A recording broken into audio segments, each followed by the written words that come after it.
श्री राधा रमण लाल की श्री राधा वल्लभ लाल की प्यारे राधा गिरधर लाल की सब संतन की सब भक्तन की सब विप्रन की 84 कोस ब्रजमंडल धाम की जय जय श्री राम। नमः पार्वती पतये हर हर महादेव। खाटू नरेश की जय। परम मंगल में प्रात प्रकलेश्वर अकारण करुणा वरुणालय भक्तवान शाकल्पतरु तड़िद्वत विनिंदित पीतांबरधारी श्री बालकृष्ण लाल की वांगमयी शब्दमयी प्रतिमूर्ति हम आप सबके मध्य में विराजमान श्रीमद् भागवत महापुराण को बारंबार प्रणाम। मंच पर विराजमान समस्त विप्रवृंद, समस्त गंधर्वजन और आप सभी श्रोता भाई बंधु मातृशक्ति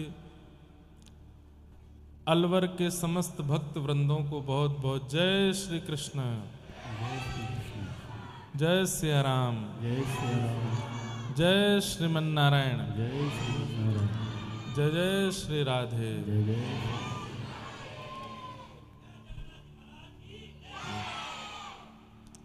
ठाकुर जी की कृपा से भक्ति पथ की भक्ति यात्रा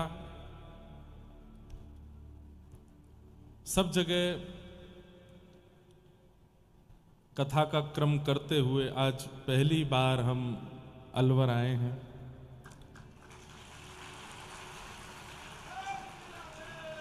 ऐसा भी होता है कि कई शहरों में कथा करने तो नहीं गए लेकिन वैसे जाने का अवसर मिला, लेकिन अलवर तो हम वैसे भी नहीं आए, पहली बार ही आने का अवसर मिला है।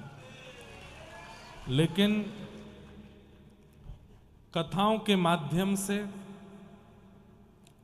और कई भक्तों के चरित्रों के माध्यम से अलवर का स्मरण होता रहता है। यहां कई ऐसे भक्त हुए हैं, कई ऐसे भक्तमाल के कई भाव अलवर से जुड़े हैं जिनके माध्यम से अलवर का स्मरण होता रहता है। तो ये सौभाग्य है हमारा भी कि हम यहां कथा सुनाने के लिए आए हैं। जब प्रवेश किया पंडाल की ओर तो ऐसा लगा था कि मानो साक्षात श्री गिरिराज पर्वत सामने विराजमान हैं और उन्हीं को कथा सुनाने के लिए हम यहाँ आए हैं। तो भावना यही रखने वाले हैं कि यहाँ खाटू श्याम जी पीछे बैठे हैं, सामने गिरिराज जी विराज रहे हैं, मध्य में हम सब वृंदावन में बैठे हैं और बैठ कर के कथा श्रवण लाभ लेंगे। आज प्रथम दिन है कथा का। आप सब लोग नित्य प्रयास कीजिए 2 बजे तक यहाँ उपस्थित हो जाएं। जैसा मुझे पता चला कि 2 बजे से यहाँ पर नित्य संकीर्तन है, श्याम बाबा के कीर्तन होंगे और फिर 4 बजे तक जब आप लोग बिल्कुल भक्ति रस में आनंदित हो जाएंगे तब हम यहाँ आकर के कथा रस आप सबको श्रवण कराएंगे। तो आप सब लोग बड़े भाव और प्रेम से उपस्थित रहिएगा। आज पहला ही दिन है, अभी तो 6 दिन और शेष हैं। खूब आनंद के साथ, खूब उत्सव मनाते हुए, खूब उत्साह के साथ हम सब लोग कथा का रस अपने अंदर समाहित करेंगे, ऐसी भावना है। कुछ नियमों का आप लोग ध्यान रखिएगा।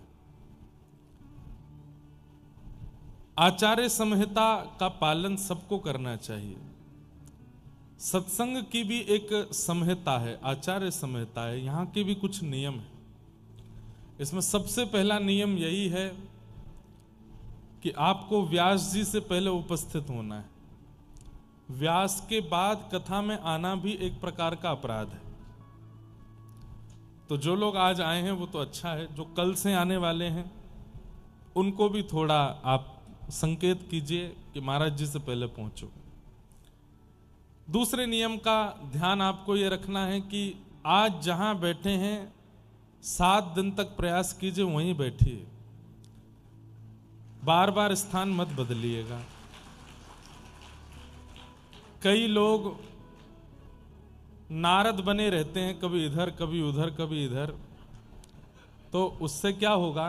अब हम बहुत वैसे नहीं आध्यात्मिक स्तर की बात करें। व्यास जी आज हम यहाँ कथा सुना रहे हैं, कल हम कहे नहीं व्यासपीठ वहां लगाओ वहां से सुनाएंगे, परसों कहें वहां से सुनाएंगे, उस दिन वहां से सुनाएंगे, कितना मन स्थिर नहीं हो पाएगा।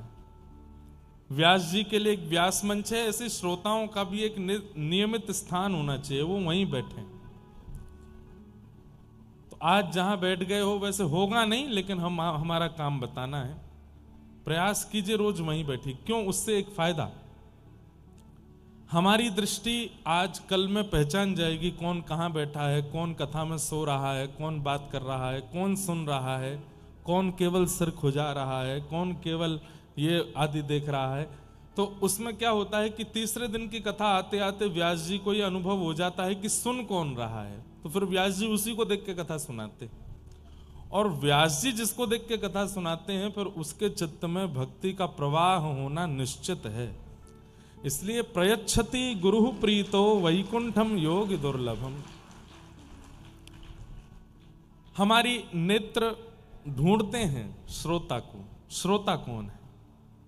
सेल्फी वाले कौन है पता चल जाता है, फोटो वाले कौन है पता चल जाता है, केवल इन कार्यों के लिए आए हैं पता चल जाता है। लेकिन सुनने कौन आया है? और सुनकर के भी, सुनने में भी कई भेद होते हैं। कई लोगों का सुनने के प्रति भेद होता है कि हमें केवल जानकारी लेनी है कि क्या सुनाने आए हैं, कई लोग इस भाव से सुनते हैं। कई लोग इसलिए सुनते हैं कि 3 घंटा कुछ है नहीं करने को, करें क्या, चलो कथा ही सुने आते हैं। कई लोग इसलिए सुनते हैं कि हमको निमंत्रण पत्र मिला है तो पत्र का सम्मान करेंगे, जाके सुनेंगे। और कई लोग इसलिए सुनते हैं कि उन्हें पता है कि जीवन अंतिम है, हमें ठाकुर जी का अनुभव करना है, और उस अनुभव के लिए कौन सा मार्ग, किस प्रयास, किस क्रिया का जीवन में आना जरूरी है, वो हम सुन के आएंगे, वो इसलिए आते हैं। तो ऐसे जो भगवत प्राप्ति की भावना से कथा में आते हैं ना, उनके मुखमंडल को हमारे नेत्र या किसी भी व्यास के नेत्र पकड़ लेते हैं और फिर वो उन्हीं को कथा सुनाते हैं। इसलिए स्थान एक ही रखिएगा। अच्छा, मान लीजिए कि मेरी दृष्टि तो, चलो मैं तो एक अधम जीव, मुझे बहुत ज्यादा कृपा करने की या कथा सुनाने का इतना अभ्यास ना हो, पर ठाकुर जी भी तो भ्रमण करते हैं पंडाल में। अब ठाकुर जी आज सोच के गए थे कि पहले लाइन में और बिल्कुल जो है रेलिंग के बगल में एक भैया बैठे थे, बहुत बढ़िया कथा सुन रहे थे, कल इन पर कृपा करने जरूर आऊंगा। अब पता चली वो कहीं और चले गए। तो ठाकुर जी पर इतना समय नहीं कि वो ढूंढे। भाई देखो, ठाकुर जी को बांधना नहीं चाहिए। आज मेरे बुलाने से, आपके बुलाने से अलवर आ रहे हैं तो ये कृपा है, लेकिन ये भी तो है कि ठाकुर जी को कोई और भी पुकार रहा है, उनको वहां भी पहुंचना है। तो हमें इस बात का सम्मान करना है कि नाथ आप एक क्षण के लिए अलवर आए, लेकिन हमें पता अगले क्षण आपको कहीं और भी किसी भक्त के पास कृपा करने जाना है। तो हम बहुत आपके लिए कठिनाई ना करेंगे, हम एक ही जगह बैठेंगे ताकि कल, आज आप हमको देख के गए, कल कृपा करने की इच्छा हो तो हम यहीं मिलेंगे आपको। हम स्थान परिवर्तित नहीं करेंगे। आज आपने देखा कि भाई इस पेड़ पर आम है, आज मुझ पर साधन नहीं, कल तोड़ के जाऊंगा, यहां से कल लेके जाऊंगा, अपने ठाकुर जी को भोग लगाऊंगा। अब पेड़ उड़ करके कहीं और चला जाए, कितने आश्चर्य की बात। ठीक वैसे ही स्थान परिवर्तित मत कीजिएगा, बार बार एक स्थान पर ही रहिएगा। जितनी फोटो खींचनी है, बात करनी है, फोन चलाना है, सब आप 2 बजे से पहले करे आया करो। अगले 7 दिनों के लिए आपका एक व्रत है, मोबाइल व्रत। जैसे एकादशी व्रत होता है, सोमवार व्रत होता है और प्रदोष का व्रत होता है, ऐसे ही 7 दिन कथा में आपका ये फोन व्रत होना चाहिए। ये नहीं चलाना है, कानों को खोल के रखना है और जो जो भाव सुने सब चित्त में धारण करने हैं। ठीक है? तो दूसरा नियम, पहला नियम व्यास जी से पहले आना है, दूसरा नियम स्थान नहीं बदलना है, तीसरा नियम कोई आवे कोई जावे, आपका ध्यान नहीं भटकना चाहिए। जैसे हम ध्यान पूर्वक कथा सुना रहे हैं, आप ध्यान पूर्वक सुनो। चौथा नियम, मौन होकर के कथा सुनो। कथा के बीच में बोलिए मत। कथा प्रारंभ होने के बाद व्यास का अधिकार है वो बोले, हम केवल सुने, आप बोलिए मत। अपना मौन रख लीजिए। घर के परिवार के कोई मित्र वित्र भी आ जाए और कहें अरे भैया हम कहां बैठे, पीछे जाओ बैठ जाओ, और सबको स्टेटस पे भेज दो आज कि हमारा मौन है 7 दिन, 2 बजे से 6 बजे तक, 7 बजे तक। इतनी देर ब्रह्मांड से भी ब्रह्मा भी फोन करेंगे तो हम नहीं उठाएंगे, हमारा मौन है, हम कथा सुन। देखो हम ये बातें क्यों बता रहे हैं? अलवर में दोबारा कथा कब होगी हमें भी नहीं पता, आपको भी नहीं पता। ये अवसर मिला है तो ये जाना नहीं चाहिए हाथ से। 7 दिन बाद जब ये कथा विश्राम हो तो आप वो नहीं रहने चाहिए जो आज थे। आपके अंदर परिवर्तन होना चाहिए। आप वो ना हो जो दुनिया आपको जानती है, आप वो हो जाओ कि श्याम सुंदर आपको जाने। आपके अलवर के एक बहुत अच्छे भक्त हुए, क्या नाम था उनका? याकूब हुसैन। क्या नाम था? मुस्लिम थे, लेकिन ठाकुर जी की कृपा हो गई उन पर, और यहां से ही उनमें भक्ति का प्रवाह हुआ। प्रसंग आएगा तो कथा सुनाऊंगा उनकी। उनके बहुत सुंदर सुंदर पद भी हैं। और हमारे श्री गिरधर लाल जी का जहां ब्याहुला हुआ सरस निकुंज जयपुर, वहीं के शिष्य थे वो याकूब हुसैन। उनका फिर नाम दीक्षा के बाद में आचार्य चरण ने रखा सनम सखी। क्या नाम रखा? सनम सखी। क्योंकि मुस्लिम थे, उनके कुछ उर्दू अल्फाज थे, तो वो जब लिखते थे तो पद तो उसमें भी ऐसे ही भाव थे, तो आचार्य चरण ने उनका नाम सनम सखी रखा। अलवर के ही थे वे। और भी कई भक्त हैं, सब एक एक करके पिटारे खुलते जाएंगे हमारे। जो जो भक्तों के भाव आते जाएंगे सब। अलवर में बहुत भक्त हुए हैं। हम पहली बार अलवर आए हैं, हमें यहाँ के ज्यादा स्थान का भी बोध नहीं है। जो हमने ग्रंथों में पढ़ा है, जो हमने भक्त चरित्रों में पढ़ा, बस उतना ही हम जानते हैं। उससे ज्यादा हमको पता नहीं कि यहाँ कौन कौन से दर्शनीय स्थान हैं, कौन कौन से देव ठाकुर यहाँ विराजमान हैं। तो प्रयास कीजिएगा, हमको उनके बारे में भी बताइएगा, ताकि हम 7 दिनों में दर्शन कर सकें। हो नहीं सकता कि यहाँ कोई ठाकुर ना हो, निश्चित होंगे, निश्चित दिव्य दिव्य स्थान दर्शन के होंगे, तो जरूर उनका भी दर्शन करेंगे। तो ये समय खाली ना जाए। कहीं ऐसा ना हो कि 7 दिन कथा सुन करके केवल हमने धन का व्यय, समय का व्यय और सब चीज का केवल व्यय किया, मिला कुछ नहीं। प्रॉफिट होना चाहिए आपको, लॉस में मत चले जाना। और यहां प्रॉफिट धन के रूप में नहीं होता, यहां प्रॉफिट केवल कृपा के रूप में होता है। तो इसलिए वो कृपा का प्रॉफिट हो, उसके लिए नियम है जो मैं बता रहा हूं। शास्त्र आज्ञा करते हैं कि एक समय भोजन और एक समय फलाहार करके कथा सुननी चाहिए। पूरे दिन फलाहार पे रहिए, कथा विश्राम के बाद प्रसाद पा लीजिए।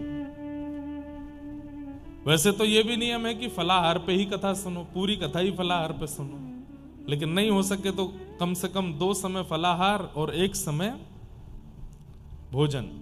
पर आजकल वाला फलाहार नहीं, कुटू की पकौड़ी, कचौड़ी, जलेबी और वो खीर, रायता, ये सब बनाकर।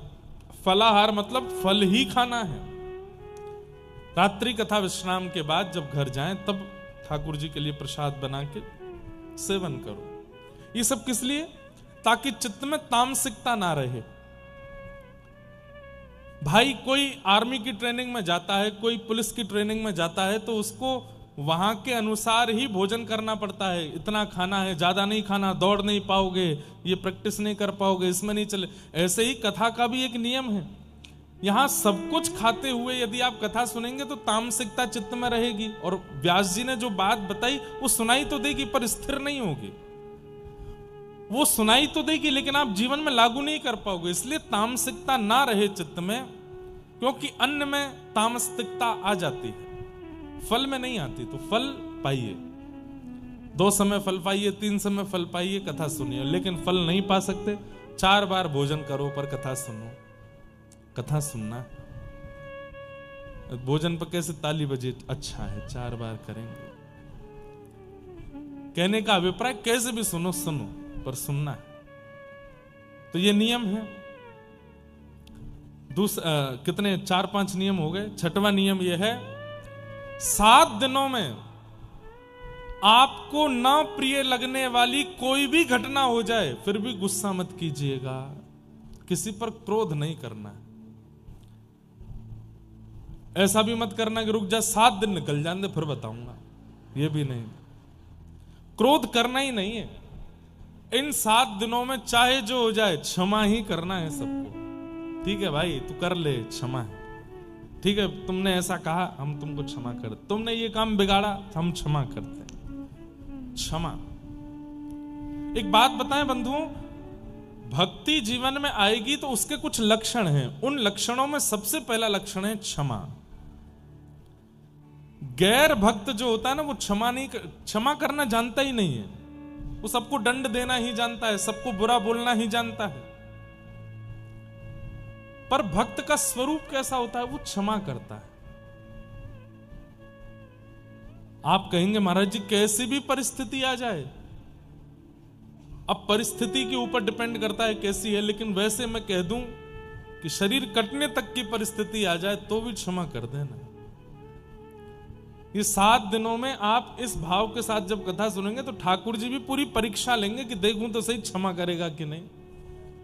क्षमा, दया, करुणा, इन सब गुणों के साथ में कथा सुनिएगा। ये सब सात्विक गुण हैं। जब सात्विक गुण के साथ हम कथा श्रवण करते हैं तो कथा चित्त में व्यवस्थित अवस्थित होती है। इन नियमों का पालन कीजिएगा। बाकी आप सब लोग सुधी श्रोता हैं। कीर्तन जब भी हो, कथा में भजन जब भी हो तो गाना है, बाकी मौन रहना है। प्यास लगे पानी पहले पी लो, भूख लगे पहले खा लो, बाद में, बीच में कुछ भी नहीं करना है। मेरे सामने करते दिखोगे तो मैं रोकूंगा तो नहीं, पर आपको ध्यान रखना चाहिए कि भाई ये भी तो प्यासे बैठे हैं मंच पे, ये नहीं पी रहे हैं तो हम क्यों पीवें। और अंतिम लक्षण, किसी एक उद्देश्य के साथ कथा सुनिएगा और वो उद्देश्य सांसारी नहीं होना चाहिए। उद्देश्य के साथ, एक लक्ष्य के साथ। और एक बात कहूं, अब अधिकतर मेरी ये बात बोलते ही कई लोगों ने सोच लिया होगा ठीक है श्याम सुंदर के हमको दर्शन हो जाए, हमको यही उद्देश्य है। ये बहुत बाद की बात है। पहले स्वयं से पूछिए योग्य हैं हम? नहीं हैं योग्य। तो सबसे पहला उद्देश्य क्या होना चाहिए कि मेरे अंदर बहुत अवगुण हैं, मेरे अंदर बहुत दोष हैं जिनको मैं चाह के भी नहीं निकाल पाया हूं। पहले मैं उन दोषों का निवारण करूं, उन दोषों से निवृत्त हूं, बाद में ठाकुर जी के लिए पहले योग्य तो बन जाऊं।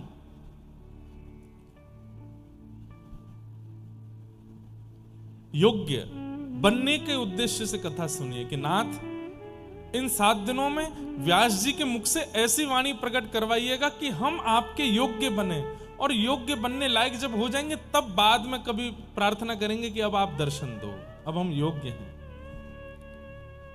पहले भूमि उपजाऊ तो हो तब तो उसमें बीज डाला जाए। अब भूमि उपजाऊ नहीं, उसमें बीज डाल दिया जाए तो बीज नाश हो जाएगा, वो कभी वृक्ष नहीं बन पाएगा। तो हम पहले अपने चित्त के हृदय पटल को योग्य बनावें, ताकि वक्ता की वाणी का बीज जब आए तो वो अंकुरित होकर पुष्पित, फलित और वृक्षित हो जाए। तो योग्य बनने की भावना से, जैसे सूरदास है, जैसे कुंभन दास हैं, जैसे मीराबाई हैं, आपके अलवर के एक भक्त हुए। ध्यान से सुनिए, सब लोग इधर देखो। उन्होंने जीवन में कभी भजन नहीं किया था, जीवन में कभी नाम जप नहीं किया था, उन्होंने जीवन में कभी ठाकुर जी का बहुत दर्शन लाभ आदि कुछ नहीं किया था। लेकिन एक दिन पता नहीं क्या हुआ, कहीं कथा वो सुन रहे थे, तो कथा आदि में वो जाते थे ऐसे कि निमंत्रण मिला है तो 5 मिनट मुंह दिखाई के लिए जाते थे। तो एक बार कहीं कथा चल रही थी अलवर में, तो वो गए। सत्य घटना है, बहुत ध्यान से सुनिएगा। कथा में जैसे ही पहुंचे तो जाकर के उन्होंने कोई प्रसंग सुना और वो प्रसंग उनको इतना अच्छा लगा कि वो पहली बार जीवन में ठाकुर जी के लिए रोए। तो उन्होंने व्यास जी से कहा कि मैंने जीवन में कभी भजन नहीं किया, कोई तीर्थ यात्राएं नहीं की, मैंने कभी कोई साधन नहीं किया, पर आज मैं इतना भावुक कैसे हो गया? ये चरित्र जो आपने सुनाया, ये कहाँ का चरित्र है, ये किसने इसकी रचना की है? तब व्यास जी ने बताया ये भक्तमाल जी हैं, और ये भक्तमाल जी की रचना श्री नाभा जी ने की है, उन्हीं की टीका श्री प्रियादास जी ने की, और वो प्रियादास जी आज भी जयपुर में विराजमान है, उन व्यास जी ने बताया। तब वो सेठ जी जयपुर गए और श्री प्रियादास जी से मिले, और प्रियादास जी से कहा वो जो आपने ग्रंथ लिखा है भक्तमाल, वो मुझको दे दीजिए। प्रियादास जी बोले ऐसे कैसे दे दें, हमने इतनी मेहनत करके लिखा है। तो बोले मैं आप जो सेवा कहेंगे मैं करने को तैयार हूं, एक और ग्रंथ मेरे लिए लिख दीजिए। बोले क्या करोगे, पढ़ोगे? बोले पढ़ना मुझे आता नहीं। बोले फिर क्या करोगे? बोले कुछ नहीं, केवल इतने सारे भक्त जिस ग्रंथ में हैं उस ग्रंथ को हृदय पर लगा करके रखूंगा, बस, और कुछ नहीं। तो प्रियादास जी को इतना अच्छा लगा कि उन्होंने वो ग्रंथ लिखा और लिख करके उन सेठ जी को दे दिया। सेठ जी ने आकर के अलवर में उस ग्रंथ को अपने बच्चों को दिखाया और कहा कि देखो, संपत्ति तुम्हारे नाम कर दूंगा, इतना बंटवारा कर दूंगा, ये सब तुम्हारे नाम सब लिख करके चला जाऊंगा, बस मेरी एक अंतिम इच्छा पूरी कर देना। बोले क्या? जब मेरे प्राण निकलने वाले हों, बाहर कहीं प्राण निकलेंगे तो मुझे पता नहीं, लेकिन अगर स्वाभाविक बिस्तर पर प्राण निकल रहे हों तो बस प्राण निकलते समय ये ग्रंथ मेरे हृदय पर रख देना। बच्चों ने कहा आप ऐसी बात क्यों करते हैं, अभी तो बहुत आयु है आपकी। बोले कि बस मैं बता रहा हूं, ये मेरी अंतिम इच्छा है। जीवन में कोई साधन नहीं, कोई भजन नहीं, कोई कीर्तन नहीं किया। 10-15 वर्ष बाद जब उनका अंतिम समय आया तो सारे बच्चे आकर के घेर लिए। कंठे गुरगुरायते, कंठ से गुर गुर आवाज होती है जब व्यक्ति की मृत्यु होती है, वो बोल नहीं पाता। ये स्वाभाविक मृत्यु जिनकी होती है उनके साथ ऐसा ही होता है, कंठे गुरगुरायते, वो बोल नहीं पाते। और जितना मोह सामान्य जीवन में व्यक्ति के चित्त में रहता है उसका मल्टीप्लाई इनटू 1000 हो जाता है। मोह, बच्चे की याद, बहू की याद, नाती पोतों की याद, प्रॉपर्टी की याद, इसकी याद, सारी यादें आने लगती हैं और आंखों से बस आंसू निकलते हैं कि ये सब मैंने कमाया जीवन भर, अब छोड़ के जाऊंगा मैं। इतना भयंकर मोह हो जाता है मृत्यु के काल में, और उस मोह की बढ़ने के कारण ठाकुर जी की स्मरण नहीं हो पाता। लेकिन धन्य है वो सेठ जी, जैसे उनका कंठ गुरगुर आवाज करने लगा, चारों तरफ बालक आ गए, कोई हाथ सहला रहा है, कोई पैर सहला रहा है, पिताजी सांस लीजिए, पिताजी सांस लीजिए। तो उन्होंने उस अलमारी की तरफ इशारा किया।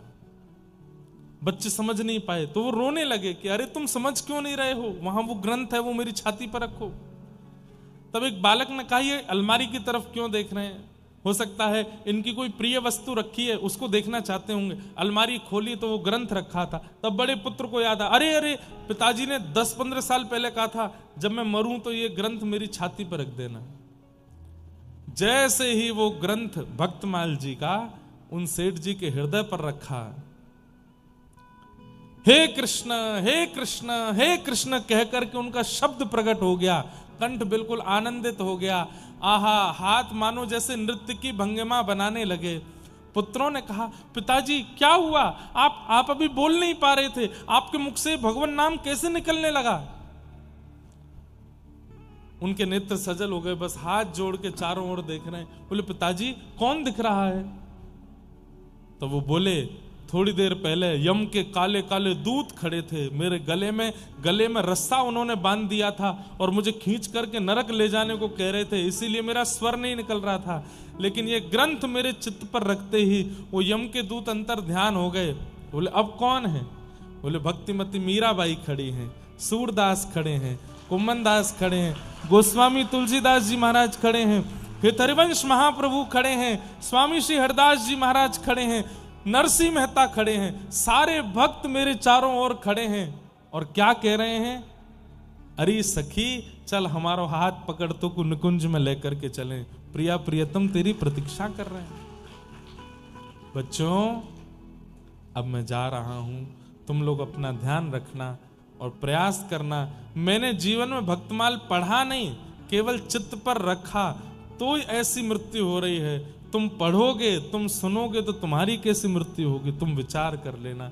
और ऐसा कहकर के भक्त समूह अलवर में एक साथ इतने सारे भक्त प्रकट हो गए और उन सेठ जी को अपने साथ लेकर के निकुंज में पहुंच गए, जहां श्री प्रिया प्रियतम दोनों अपने भक्तों के साथ विहार करें, वो निकुंज है। ऐसी श्रीमद् भक्तमाल, ऐसी श्रीमद् वाल्मीकि रामायण, ऐसी महाभारत की कथा, ऐसी श्रीमद् भागवत की कथा, जिनके दर्शन से और स्पर्श से ऐसी गति होती है, उनका श्रवण यदि हमने ध्यान से कर लिया तो हमारी गति कैसी होगी। इसलिए भैया हमारी प्रार्थना है, हमारी तो स्थिति कथा करते करते ऐसी हो चुकी है कि हम किसी भी व्यक्ति से मिलते हैं, उसके स्वभाव से पता चल जाता है। जैसे कोई बहुत सरल स्वभाव का मिलता है तो लगता है ओहो देखो, ऐसा लगता है जैसे मानो कुम्मन दास हो। जैसे कोई माताएं बहनें बड़ी भावुक मिलती हैं तो लगता है जैसे सक्कू बाई हो, जैसे मीरा बाई हो। भक्तों के दर्शन ही सब लोगों में होने लग जाते हैं और यही सफलता है कथा सुनाने की। आपकी भी ऐसी योग्यता बन जाए जैसे एक सेठ जी ने अनेक संतों को और भक्तों को अलवर में प्रकट किया। कथा श्रवण के आप साक्षात भक्तों, ठाकुर जी को नहीं, ठाकुर जी के पास हम जाएंगे, हम उनको प्रकट नहीं करना चाहते। ठाकुर जी खूब प्रकट हो चुके हैं पहले, अब इतनी योग्यता हमारी नहीं कि हम उनको प्रकट करें, पर भक्तों को तो प्रकट हम कर सकते हैं ना। हमारी अंतिम श्वास जब चल रही हो तो हमारे कोई एक भक्त श्रेष्ठ होने चाहिए जिनका स्मरण करके हम भगवत धाम जाएं। एक बात हम आपको कह दें, किसी भक्त की भक्ति को श्रवण करके उस भक्त को अपना गुरु मान लो। सूरदास जी की भक्ति अच्छी लगी हो तो सूरदास जी गुरु हैं, मीराबाई तो मीराबाई गुरु हैं, उनको गुरु रूप मान लीजिए और उनकी जैसी रहनी करनी करने लग जाइए। अंतिम श्वास में वे ही आएंगे लेने के लिए, और वे अगर आ गए तो निश्चित है कि धाम की प्राप्ति तो होगी ही होगी। इतना तो कहना स्वामी, जब प्राण तन से निकले, गोविंद नाम लेकर जब प्राण तन से निकले, पीतांबरी कसी हो, मुखड़े पे एक हंसी हो, छवि मन में ये बसी हो, जब प्राण तन से निकले, इतना तो कहना स्वामी, जब प्राण तन से निकले। हे नाथ, एक बात बताएं आपको, अगर व्यक्ति ने अपने अंतिम श्वास में भगवान का स्मरण नहीं किया और प्राण निकल गए तो शास्त्र कहते हैं फिर उसको कटघरे में खड़ा किया जाता है, और कटघरे में खड़ा करके चित्रकेतु जो कि ब्रह्मा जी के दूत हैं, वो चित्रकेतु खड़े होकर के उसके जीवन का पूरा बताते हैं। तुमने इतना पाप किया, तुमने इतनी भलाई करी, तुमने इतना बुरा किया, या तुमने ऐसा किया, तुमने वैसा किया। फिर उसके बाद मेजरमेंट किया जाता है। पाप ज्यादा होता है तो नरक भेज दिया जाता है, पुण्य ज्यादा होते हैं तो स्वर्ग भेज दिया जाता है। दोनों बराबर होते हैं तो फिर 50 दिन नरक में, 50 दिन स्वर्ग में। उसके बाद क्या? उसके बाद चित्रकेतु अब दोबारा जाओ पृथ्वी पे, फिर से कर्म करो, अच्छे कर्म करोगे, बढ़िया भजन आदि करोगे तो फिर से तुमको वैकुंठ मिलेगा, और केवल पुण्य कमा करके पाप करके आओगे तो फिर से यहां आकर के स्वर्ग नरक में विभाजन होगा। बहुत ध्यान से सुनिएगा। लेकिन अगर कोई व्यक्ति अपने अंतिम श्वास में भगवान का स्मरण नहीं कर पाया पर जीवन भर बहुत किया, उसका क्या होगा? खूब वृंदावन गया, खूब गोवर्धन की परिक्रमा की, खूब बरसाना गया, खूब नंदगांव गया, खूब सब जगह संतों के दर्शन किए, पर पता नहीं किसी कारणवश अंतिम श्वास में यदि ठाकुर जी का स्मरण नहीं कर पाया तो क्या होगा? तब वराह पुराण में भगवान बताते हैं, जिसने जीवन भर मेरा स्मरण किया, तिलक धारण किया, गुरुओं को प्रणाम किया, संत जनों के कथाएं सुनी, गिरिराज, नंदगांव, बरसाना, गोवर्धन, वृंदावन, बद्रीनाथ, केदारनाथ, गंगोत्री, यमुनोत्री, जगन्नाथ, द्वारिका, सब तीर्थों के दर्शन किए, यदि वो अंतिम समय में मेरा स्मरण नहीं कर पाता तो मैं उसका स्मरण कर लेता हूं, मैं उसको याद कर लेता हूं। इसलिए हमारे आचार्यों ने कहा इतना नाम जप करो, इतना नाम जप करो कि अंतिम श्वास में नाम ही मुख से निकले, और नहीं निकल पाए तो जीवन भर इतना नाम जप कर लो कि अंतिम श्वास में ठाकुर जी तुमको याद कर ले, ठाकुर जी हमको याद कर ले। मीराबाई को ठाकुर जी ने याद किया अंतिम श्वास में, नरसिंह मेहता को ठाकुर जी ने याद किया। और एक बात और बता दूं, सांकेतिक बात, छुपी हुई बात है, जब ठाकुर जी याद करते हैं ना तो व्यक्ति की मृत्यु शुभ दिनों में होती है, या तो एकादशी को होगी, या फिर शिव उपासक है तो सोमवार को होगी, ठाकुर जी का उपासक है तो बृहस्पतिवार को होगी।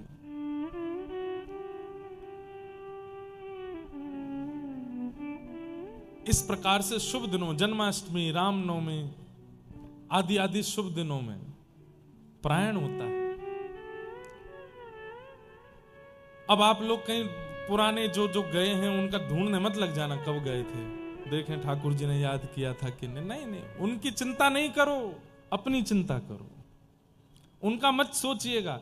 और इससे बहुत ज्यादा वो लोगों को दोष दृष्टि से मत देखने लगो, हो वो तो ऐसे दिन पे गए थे। नहीं, हम लोगों का सौभाग्य है कि भारत में 365 दिन मंगल ही है, किसी भी दिन प्राण जाए मंगल ही है, लेकिन फिर भी हम अपना विचार करके चलें। एकादशी का दिन हो, ठाकुर जी की मधुर कथा सुनी हो, उस दिन तिलक सिर पर धारण किया गया हो, ठाकुर जी की मधुर सेवा की वजह से हाथों से इत्र की सुगंधी आ रही है, ठाकुर जी का प्रसाद बनाया, भोग लगाया था, मधुर कथा सुन रहे थे तो नेत्र सजल हो गए थे। बस ठाकुर जी के अंग की सुगंधी, मन में कथा का भाव और बुद्धि में केवल श्री राधा नाम गूंज रहा है। तभी कोई ब्रज से आ गया, डोरबेल बजाई, बोले हम आपके लिए प्रसाद लाए बरसाने का। आहा, वो प्रसाद पा लिया। अब जीभ पर भी प्रसाद है, मन में भी प्रसाद है, कानों में भी प्रसाद है, नेत्रों में भी प्रसाद है, बुद्धि में भी प्रसाद है। बस यही क्षण था, और उसी क्षण पता नहीं क्या हुआ, अचानक से हृदय गति रुकी, श्वास रुक गई और ठाकुर जी अपने संग ले गए। लोग बाग बंधुओं, इस पंडाल से बाहर ये बात करना मना है, मृत्यु की बात बाहर नहीं कर सकते। भाई शुभ शुभ बोलो, क्या बात कर रहे हो, हैं मरने की बात क्यों करते, अभी तो जीवन शुरू हुआ है। यही एक जगह है जहां मृत्यु की बात खुल के की जा सकती है। हम सबका जन्म ही हुआ है उस मृत्यु को सफल बनाने का। मेरे से बड़ी उम्र के लोग यहां बैठे हैं, मैं तो आपसे बहुत छोटा हूं। अभी से ही चिंता हो रही है कि मृत्यु सफल होनी चाहिए, कहीं संसार के विषय भोगों में पड़ करके ये मृत्यु असफल ना हो जाए, क्योंकि दोबारा चांस नहीं मिलेगा। हमारे शास्त्र आज्ञा करते हैं, ध्यान से सुनिएगा, थोड़ा डरिएगा इस बात को सुन के।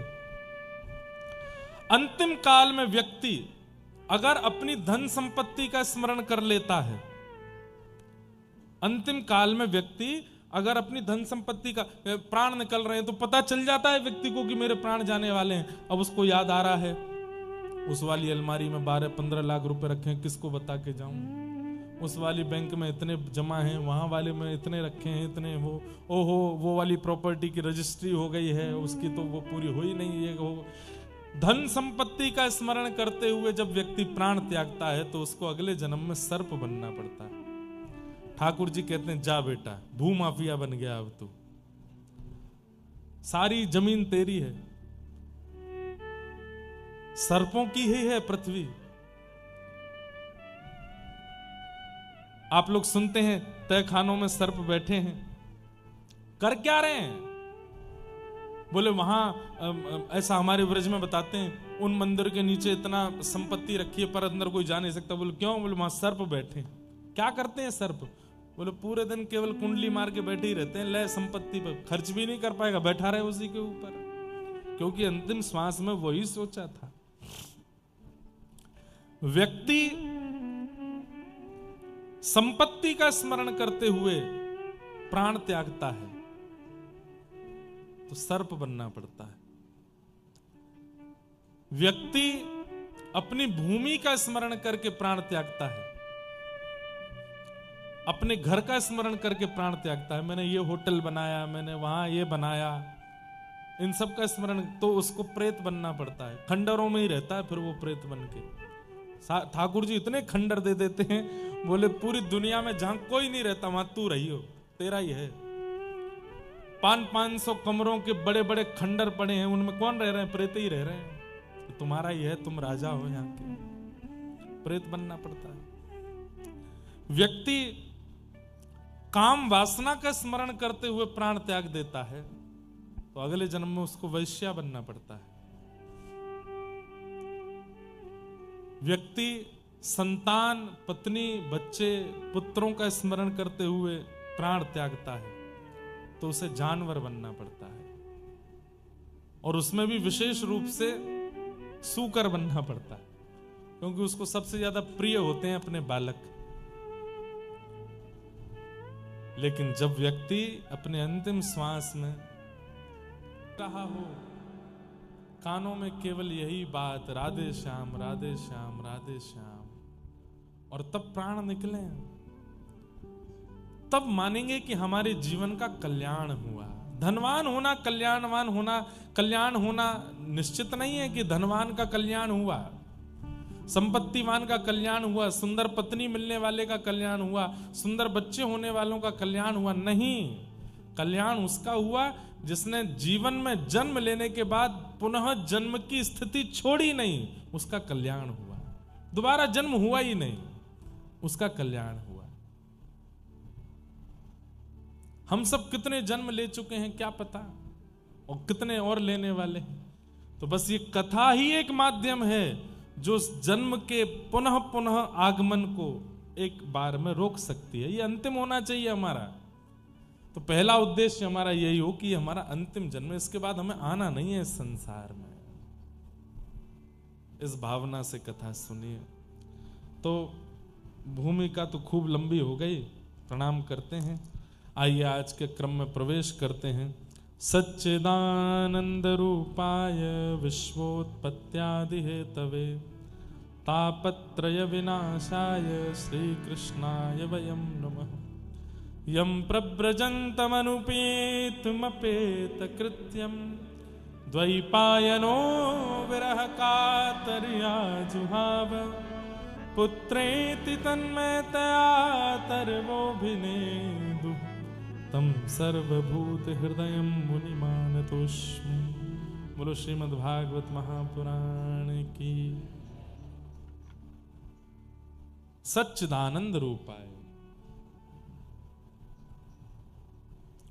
भगवान के 3 रूप हैं, सत्य, चैतन्य और आनंद। स्वरूप अनेक हैं भगवान के, कहीं सुदर्शन चक्रधारी हैं, कहीं गिरवरधारी हैं, कहीं वंशीधारी हैं, लेकिन इतने स्वरूपों के रूप 3 ही हैं, सत्य, चैतन्य और आनंद। तो सबसे पहली बात, ठाकुर जी सत्य हैं, इसलिए उनको कभी भी मिथ्या नहीं मानना चाहिए। दुनिया से आप कुछ भी छुपा लीजिए पर ठाकुर जी से कुछ नहीं छुपा है, ये विश्वास आपके चित्त में रहना चाहिए। ठाकुर जी का पहला स्वरूप क्या है? सत्य। ठाकुर जी का दूसरा स्वरूप क्या है? चैतन्य। जड़ नहीं है ठाकुर जी, पाषाण नहीं है, मूर्ति नहीं है, चैतन्य है। जैसे हम चैतन्य हैं, चल फिर रहे हैं, उठ रहे हैं, बैठ रहे हैं, खा रहे हैं, पी रहे हैं, हंस रहे हैं, ये सारी चैतन्यता जिनके चित्त में विराजमान, वो है ठाकुर जी। ठाकुर जी चैतन्य है, सत्य, चैतन्य, और तीसरा ठाकुर जी का स्वरूप है आनंद। ठाकुर जी आनंद देते हैं। यहां 7 दिन कथा सुनेंगे आप। आज पहले दिन की सुन के जाएंगे, कल फिर मन होगा कथा सुनने चलें, परसों फिर मन होगा कथा सुनने चले। ये मन क्यों हो रहा है बार बार? बोले अच्छा लगा कथा में। ये अच्छा जो ठाकुर जी की कथा में, ठाकुर जी के दर्शन में, ठाकुर जी के धाम तीर्थ यात्रा में जो अच्छा लगता है वो सुख नहीं है, वो आनंद है। वो आनंद है, और वो आनंद ही श्री कृष्ण है। जो यहां कथा में आप लोगों को अनुभूति हो रही है, ये अब नीचे बैठे हैं, फर्श पे बैठे हैं, कोई बहुत अच्छे फर्श तो नहीं है, ठोस फर्श है, पीछे कोई ट्रैक भी नहीं है, हमारे तो फिर भी एसी लग रहे हैं, आप तो ऐसे पंखा में बैठे हो। इतनी अव्यवस्था में भी प्रसन्नता है, ये आनंद है, ये सुख नहीं हो सकता। यही कथा का पंडाल नहीं होता, कथा का मंच नहीं होता, यहां कोई सांसारिक क्रिया चल रही होती तो आप बैठ नहीं पाते नीचे। आप बोले भाई कुर्सी हो तो दिलवाओ, नीचे नहीं बैठ सकते। क्यों? व्यवस्था से मिलने वाला जो सुख है वो सुख कहलाता, पर अव्यवस्था में भी जो सुख दे वो आनंद है। ये आनंद ही कृष्ण है। तो भगवान के तीन स्वरूप हैं, सत्य, चैतन्य और आनंद। इन तीन चीजों को, इन तीन भावों को चित्त में व्यवस्थित रखिए। पहली बात, तुम जानत सब अंतर्यामी। ठाकुर जी सब जानते हैं, उन्हें सब पता है। तुम जानत सब अंतर्यामी, सब पता है ठाकुर जी को। यह विश्वास चित्त में रखिए कि उन्हें सब पता है। आपको सत्य बता रहे हैं, भक्ति मार्ग में प्रवेश आपका यहीं से हो जाएगा कि आप ये विश्वास चित्त में रखते हैं कि उनको सब पता है। कई लोग मंदिर इसलिए जाते हैं, उनको लगता है ठाकुर जी को पता नहीं है मेरी परिस्थिति क्या, मैं बता के आऊं। नहीं, वो सब जानते हैं, उन्हें पता है। इससे होगा क्या? कल को जीवन में कष्ट आने पर, दुविधा आने पर, पीड़ा आने पर आप शांत रहोगे। क्यों? ठाकुर जी को पता है अभी शायद इसमें मेरी भलाई है इसलिए ऐसा दे रहे हैं, कुछ समय बाद अच्छा देंगे, शायद उसमें मेरी भलाई होगी। तुम जानत सब अंतर्यामी। तो पहला भाव, ठाकुर जी के प्रति विश्वास रखो कि वो सत्य जानते हैं, उन्हें पता है। दूसरा, अब पहली जो सत्य की बात है, इसमें एक प्रसंग याद आता है, सुना होगा आपने, बड़ा प्रसंग अद्भुत है। साक्षी गोपाल भगवान। कई मंदिरों में आप जाते हैं तो वहां पर आपको साक्षी गोपाल भगवान जरूर मिलते होंगे। अभी हम परसों ही महाकाल भगवान को दर्शन करके आए, वहां पे भी साक्षी गोपाल। हमको पुजारी जी ले गए, बोले साक्षी गोपाल हैं, इनको प्रणाम किए बिना महाकाल को प्रणाम किया, ये रजिस्टर में लिखा नहीं जाता चित्रकेतु के पास, यही साक्षी लेते हैं। साक्षी गोपाल करते क्या हैं? आपने क्या किया ये उनको पता है, उसकी साक्षी लेते हैं, उसकी गवाही देते हैं। तीर्थ यात्रा पर कुछ लोग गए हुए थे, तीर्थ यात्रा विश्राम हुई तो एक बड़े वयोवृद्ध थे, उन्होंने एक युवा बालक को उसकी पीठ पे हाथ धर के कहा, तुमने मेरी इतनी सेवा करी है इस पूरी यात्रा में, अब तुम वापस गांव चलोगे, अपनी पौत्री का, अपने पुत्र की पुत्री का तुमसे ब्याह कराऊंगा। उस व्यक्ति ने कहा, मेरी ब्याह की इच्छा नहीं है, लेकिन आप कह रहे हैं तो मैं मना क्यों करूं? कोई गुलाब जामुन परोसे तो भले इच्छा ना हो, पात तो लेना ही चाहिए। जलेबी दे रहा हो, मना क्यों करो? ब्याह की इच्छा तो नहीं है, पर आप अपनी तरफ से ऑफर दे रहे हो तो कर लेंगे। लेकिन जैसे ही गांव पहुंचे, वो वयोवृद्ध ने गांव के लोगों से जाके कहा, मैंने अपनी पौत्री के लिए एक लड़का देखा है। बोले कौन है? बोले पास के गांव का है, तीर्थ यात्रा में गया था, आदि आदि सब बात कही। घर के लोगों ने कहा, आप भी कुछ सोचते नहीं, विचारते नहीं, घर में किसी से पूछा नहीं, पक्की करे आए वहां पे, हम नहीं करेंगे ब्याह। तो बेचारे वृद्ध अकेले पड़ गए। 4 दिन बाद का समय दिया था उस लड़के को कि तुम आ जाना अपने परिवार वालों के साथ। वो आ गया। जैसे ही घर पहुंचा तो वृद्ध ने बाहर ही रोक लिया उसको और उससे कहा, भाई देखो क्यों आए हो तुम? बोले आपने कहा था कि अपनी पौत्री का आप ब्याह करेंगे, तो मैं परिवार वालों को लेके आया हूं। बोले ऐसे झूठ बोल रहे हो, मैंने तो कुछ नहीं कहा था, मैंने तुमसे कहा ही नहीं था। तुमने कोई स्वप्न देखा होगा या तुम मिथ्या बोल रहे हो। अरे भैया, सबको इकट्ठा करके उसके परिवार वालों के सामने बोला, मैंने इससे कहा ही नहीं कि मैं अपनी पौत्री का ब्याह करूंगा, ये झूठ बोल रहा है। वो लड़का रोने लगा, उसने तो पूरे हाथ पांव बांध लिए, बोले मैं ब्याह नहीं करूंगा, लेकिन मैं ये बात साबित करके रहूंगा कि आपने कहा था, आप झूठ बोल रहे हो। गांव के सरपंचों ने बुला करके कहा, बोले भैया क्या बात है। उसने कहा कि इन्होंने मुझसे कहा था कि अपनी पौत्री का ब्याह करेंगे, अब मना कर रहे हैं। तो गांव के लोगों ने कहा, भाई देखो, अब कौन सत्य बोल रहा है कौन झूठ बोल रहा है, ये तो कोई तीसरा व्यक्ति बतावेगा तो बात पता चलेगी। जब आपने इनसे कहा था कि आप अपनी पौत्री का ब्याह करेंगे इनसे, तब किसी ने सुना था? तो जो और भी लोग गए थे यात्रा पे, वो सब लोग भी मना कर दिए, नहीं हमने तो नहीं सुना था। तो उस लड़के ने कहा, अरे आधी रात हो रही थी, सब सो रहे थे, कोई नहीं जागा था, बस मैं और ये थे। बोले अब ये तो तुम ऐसी बात कर रहे हो कि हम कोई इस पे कार्रवाई कर ही नहीं सकते, कोई तीसरा व्यक्ति लेकर के आ जाओ जिसने सुनी हो तो हम मान जाएंगे।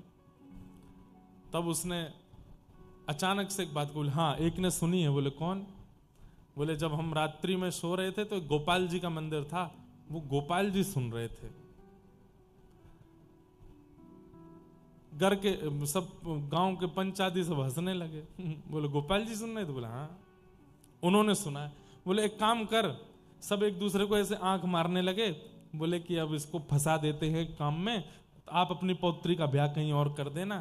बोले क्या? बोले हाँ भाई, किसने सुनी थी बात तुम्हारी? बोले गोपाल जी ने। बोले तू एक काम कर, गोपाल जी को लेके आ, अगर गांव के सामने उन्होंने गवाही दे दी तो तेरा ब्याह हम इससे करा देंगे। सब बोले गोपाल जी कभी बोलेंगे ही नहीं। लेकिन उसको इतना विश्वास था ठाकुर जी के ऊपर, चल दिया। और महाराज कितने दिन लगा करके वृंदावन आया उड़ीसा से, और आकर के ठाकुर जी से कहा, ठाकुर जी मुझे ब्याह करने की बहुत इच्छा नहीं है, पर मैं केवल इतना चाहता हूं कि वो व्यक्ति झूठ बोल रहा है इसका पूरी दुनिया को पता चले। और दूसरी बात, मैंने जब कहा कि आपने बात सुनी है तो सब हंस रहे थे, तो सबको ये बात बता दीजिए कि आपने सुनी थी, उन्होंने कहा था कि वो अपनी पौत्री का ब्याह करेंगे। ठाकुर जी तो ऐसे ही बैठे रहे, कुछ नहीं बोले। उसने मक्खन का भोग लगाया, ठाकुर जी को माला पहनाई, ठाकुर जी को इत्र लगाया। बोले आप बोलते क्यों नहीं हो, कुछ बोल दीजिए ना। हाँ अपना काम होता तो नेक में ही बोल पड़ते, अब मेरे काम बनना है तो क्यों बोलोगे। ठाकुर जी से ऐसे वार्ता करने लगा। देखिए नाथ, आप बोलो चाहे मत बोलो, पर मैं ये जानता हूं कि आपने सुना है।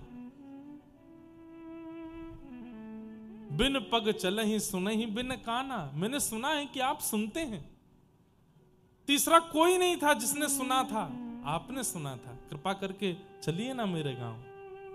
रात्रि का समय हो गया, मंदिर बंद हो गया, पुजारी जी ने पर्दे आदि लगा दिए, बाहर देली पे बैठ के सिर पटकने लगा। बोले क्यों नहीं बोल रहे हो? नामदेव के लिए आप प्रकट हो गए थे, सूरदास के लिए प्रकट हो गए थे, सक्कूबाई के लिए प्रकट, मेरे लिए क्यों नहीं बोल रहे? मैं कुछ और नहीं चाहता, केवल बोल दीजिए कि आपने सुना था। मंदिर बंद के अंदर से ठाकुर जी बोल पड़े, ए बावड़े, ये कलयुग है, कलयुग में मैं मूर्ति के रूप में, मूर्ति कोई चलती है? मूर्ति चलती नहीं। बाहर से वो भक्त बोला तो वो बोलती भी तो नहीं है मूर्ति, आप बोल कैसे रहे हो? नाम जप भी नहीं करते, परिक्रमा भी नहीं करते। ऐसे साधन शून्यों को भी ठाकुर जी मिले हैं। कैसे मिले हैं? केवल और केवल विश्वास की कसौटी पर। उसे विश्वास है कि उन्होंने सुना है और वो इसी की रट लगाता रहा, ठाकुर जी प्रकट हो गए। बोले देख, तेरा गांव बहुत दूर है वृंदावन से, आने जाने में बहुत समय लगेगा। तो बोले तो क्या हो गया, चल दो। अरे वो बात ठीक है, पर तुम सब भक्त लोग हो, तुम लोग तो भूख प्यास सह ले, तो मुझसे नहीं सहन होता है। मैं तो एकादशी भी नहीं करता, मैं तो उस दिन भी प्रसाद पाता हूं, 8 बार भोजन करता हूं दिन में। बोले मैं आपकी सब व्यवस्था कर दूंगा 8 बार भोजन की। बोले इतना सारा भोजन कैसे लेके चलोगे? बोले बैलगाड़ी में ले चलूंगा, पर आप चलो, मैं अपने हाथ से बना बना के पवाया करूंगा। ठाकुर जी बोले अच्छा, और कहीं तुम हमको ले गए और अपने गांव से फिर वहां अपना काम वाम बनवा के वो मुझसे बोले अब चले जाओ अकेले वापस, तो नहीं नहीं आप कहेंगे तो मैं छोड़ने भी आऊंगा और फिर पूरे रास्ते भोजन बनाता लाऊंगा, आप चिंता मत करो। ठाकुर जी बोले तो फिर एक बात और सुनो। बोले क्या? जब हम रुकेंगे तब हम दिखेंगे, जब चला करेंगे तो हम दिखेंगे नहीं। बोले मुझे कैसे पता चलेगी कि आप चल रहे हो? बोले मेरे नूपुर की ध्वनि आती रहेगी, मैं चल रहा हूं, पीछे मुड़ के देखना नहीं, तो जहां देखोगे वहीं रुक जाऊंगा। तो ठीक है। क्यों? ललित गति विलास वल गुहास। ठाकुर जी सीधे नहीं चलते, मटक मटक के चलते हैं, टेढ़े मेढ़े चलते हैं, उछल उछल के चलते हैं। और उस झांकी को कहीं इसने देख लिया तो गांव पहुंचने से पहले ही पधार जाएगा। इतने सुंदर लगते हैं ठाकुर जी चलते हुए। बोले कि इसने अगर मुझे देख लिया तो ये वहीं इसका जीवन अंत हो जाएगा।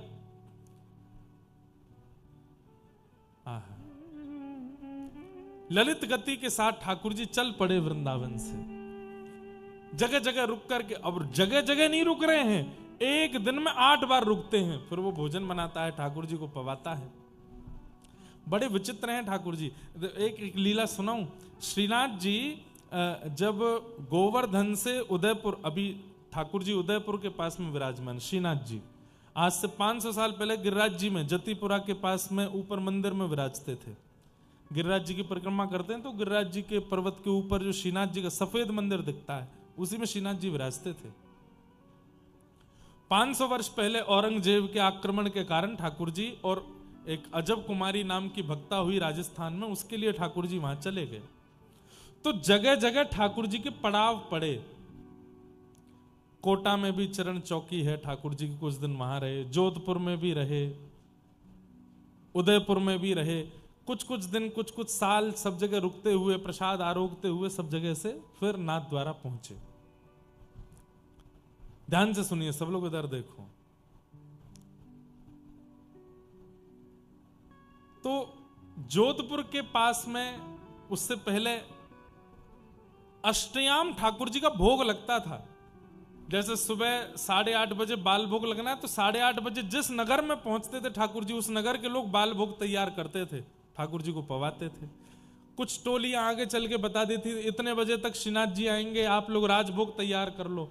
शुद्ध पवित्र स्थिति में राजभोग तैयार होता था, ऐसे चलते थे। तो एक बालक था, उसने कथा में सुना था कि ठाकुर जी के लिए कुछ भी अर्पित करोगे तो ठाकुर जी प्रेम से अर्पित की गई वस्तु को स्वीकार करते हैं। बड़ा ठाकुर जी का भक्त। आज उसको जब सुनाई दिया कि श्रीनाथ जी ब्रज से राजस्थान आ रहे हैं और हमारे गांव से निकलेंगे, तो उसने सोचा कि सब भोजन बना रहे हैं, सब प्रसादी बना रहे हैं, मैं छोटा बालक में क्या बनाऊं।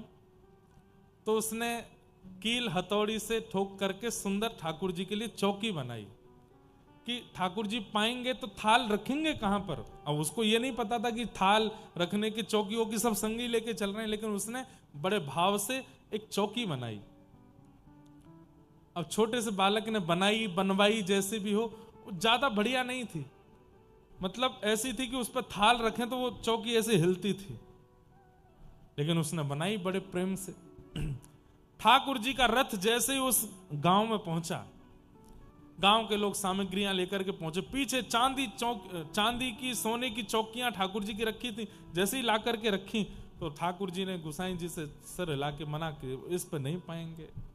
बोले तो एक भगत ने चौकी बनाई है। बोले क्या? बोले जय जय, आपकी तो प्रिय चौकी चांदी और ये सोने की चौकी है, इसमें ही पाते हो आप। बोले नहीं, अब उस बोले क्या उसमें पाएंगे। तो गुसाई जी ऐसा भी करते थे कि कहीं कहीं ठाकुर जी की आज्ञा हो जाती थी, उसके थाल में पाना है, उसके बर्तन में पाना है, तो उसको ठाकुर जी को पवा के प्रसादी करके उस भक्त को ही वापस कर देते थे। हल्ला मचाएगा, बोले हाँ भाई, अमुक नाम का कोई बालक है, इसने चौकी बनाई है। वो बालक पीछे खड़ा था चौकी लेकर के, वो रोने लगा, अरे मेरी चौकी मंगाई। बोले ठाकुर जी कह रहे तुम चौकी लाओ। उसने चौकी दी और चौकी के अंजर पंजर सब ढीले ढाले थे, ज्यादा बढ़िया अच्छे से बनी नहीं थी। अब ठाकुर जी का थाल हमारी तरह थोड़ी होता छोटा, खूब बड़े बड़े थाल होते हैं, उसमें भी वजन होता है खूब। कम से कम 6-7 किलो वजन तो थाल में होता ही है। ये मोटे मोटे लड्डू, खूब सारी रोटियां, खूब सामग्री सब पाते हैं। वो थाल जैसी रखी वो चर चर चर आवाज करने लगी चौकी। गोसाई जी बोले जय जय, मुंह तो लगा थाल रखते ही कहीं पधार नहीं जाए चौकी। बोले नहीं नहीं, यहीं पे पाऊं धरो। ठाकुर जी ने प्रेम से आरोगा, गोसाई जी पकड़ के बैठ गए। बोले कि मैं पकड़ के बैठा हूं, आप पाओ। नहीं नहीं छोड़ दो, इसको झूलने दो, झूलती वही चौकी पे पाऊंगा। प्रेम से ठाकुर जी ने प्रसाद अरोगा। अरोगने के बाद गोसाई जी प्रसन्न तो बहुत हुए, फिर उस बालक को बुलाया। बोले लो, ठाकुर जी ने प्रसादी कर दी चौकी, अब तुम इसको रखो। अब वो बालक तो बड़ा प्रसन्न, चौकी में से अद्भुत सुगंधी आ रही थी। ठाकुर जी आगे निकले, अगले पड़ाव पर जहां प्रसाद होना था, जैसे ही ठाकुर जी प्रसाद के लिए रुके, चांदी और सोने की चौकी धरी। ठाकुर जी बोले ना, वही चौकी मंगवाओ। गोसाई जी बोले वो तो हम छोड़े आए पिछले काम में। बोले तो मैं बोझ नहीं, यार उसको मंगवाओ। गोसाई जी बोले जय जय, बात चौकी में कहा है ऐसो, कोई नग नहीं लगे, चांदी नहीं लगो। बोले नहीं, मुझे नहीं पता, मुझे वही चौकी मंगवाओ। फिर से महाराज वही चौकी मंगवाई गई। उस बालक से कहा ठाकुर जी को तुम्हारी चौकी भाग गई है। वही चौकी फिर से लगाई, उसमें ठाकुर जी ने प्रसाद पाया। आश्चर्य की बात, आज भी श्रीनाथ जी उसी चौकी पे प्रसाद पाते।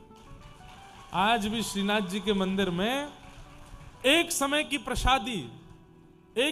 प्रसादी ठाकुर जी की आज भी उसी चौकी पे ही आती है, उसी पे ही पाते हैं, झूलती वही चौकी है। अब तो हमने दर्शन तो नहीं किया, पर सुना है उसका भाव। आज भी उसी चौकी पे पाते हैं ठाकुर जी। कितने प्रेमी हैं ठाकुर जी, कैसा प्रेम है उनके चित्त में। तो वो भक्त ठाकुर जी को लेकर के उड़ीसा गया, रास्ता भर प्रसाद बनाता गया, छम छम आवाज आती थी। जैसे ही उड़ीसा पहुंचे तो नूपुरों की आवाज आनी बंद हुई। उसने पीछे मुड़ के देखा तो ठाकुर जी वहीं स्थिर हो गए। बोले हमने मना किया था मत देखो। बोले आवाज ही नहीं आ रही नूपुर की। ठाकुर जी बोले समुद्री रेत घुस गई है नूपुरों में, इसलिए नहीं आ रही आवाज। बोले जय जय, महीना भर चल के आए हो, 8-8 बार भोजन प्रसाद पाते हुए आए हो, थोड़ी दूर मेरा गांव बचा है, चल दो ना नेक। ठाकुर जी बोले हमने कहा था कि हम स्थिर हो जाएंगे, हमको देखोगे तो, अब हम इससे आगे नहीं जाएंगे। और ठाकुर जी इसी अवस्था में स्थिर हो गए। उसने कहा अब क्या करें। बोले तो हम इतनी दूर से चल के तेरे गांव तक आ गए, अभी 2-4 किलोमीटर तेरे गांव वाले नहीं आ सकते यहाँ पे, बुला ला उनको। गांव में गया, पंचों से जाके हल्ला मचा दिया। बोले कि मैंने कहा था, तीसरे जिस व्यक्ति ने बात सुनी वो आ गए हैं, चलो। बोले तीसरा व्यक्ति तो तूने गोपाल जी बताया। तो बोले हाँ, तो गोपाल जी आ गए। गांव के लोग आश्चर्यचकित हो गए, दौड़ करके जाके देखा, आहा त्रिभंग ललित श्याम सुंदर खड़े हैं। और खड़े होकर के एक क्षण के लिए आकाशवाणी जैसे करके ठाकुर जी ने बता दिया, मेरे सामने इन वयोवृद्ध ने कहा था कि अपनी पुत्री का ब्याह इससे करेंगे, मैं इसकी साक्षी देता हूं। बताओ, मतलब अगर ठाकुर जी साक्षी नहीं देने जाते तो क्या तीनों लोग लुट जाते ना। इतनी सी बात थी, उसकी साक्षी देने वृंदावन से गए वहां तक।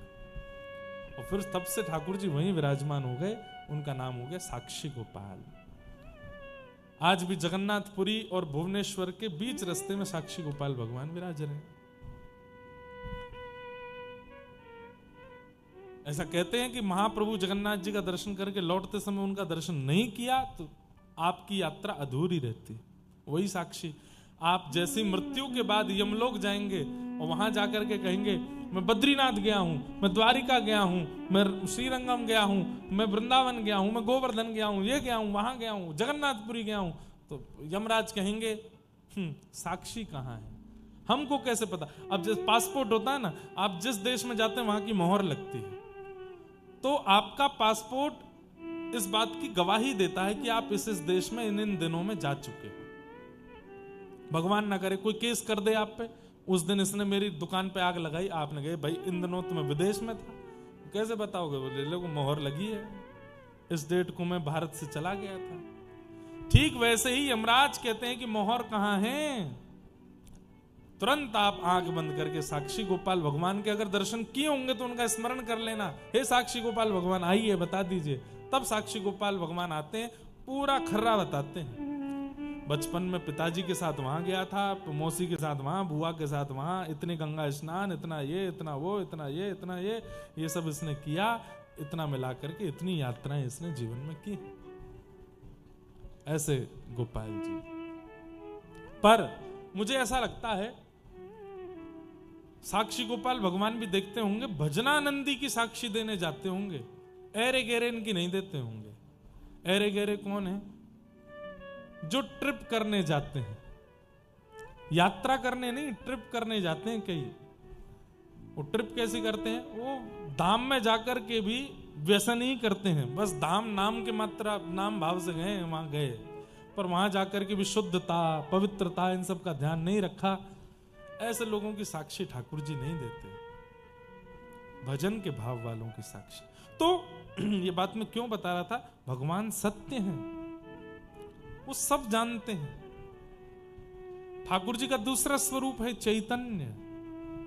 वो जड़ नहीं है, वो मूर्ति नहीं है, पाषाण नहीं है, फोटो नहीं है, वो साक्षात चैतन्य है। बस आपके अंदर इतनी काबिलियत होनी चाहिए कि जड़ ठाकुर जी को आप चला सको, जड़ ठाकुर जी को आप बुला सको, जड़ ठाकुर जी को आप नचा सको।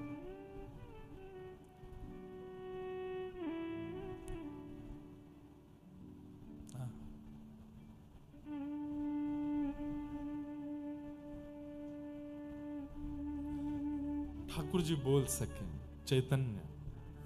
और अंतिम है आनंद। ठाकुर जी आनंद स्वरूप है, आनंद देते हैं। ठाकुर जी सुख देते हैं, आनंद देते हैं। ऐसे ठाकुर जी को हम बारंबार प्रणाम करते हैं। हाँ, अब ये बजा रहे हैं तो मन हो रहा है मैं गा दूं। मनमोहन तुम्हें रिझाऊं, वो तोहे नित नए लाड़ लड़ाऊं, बसा कर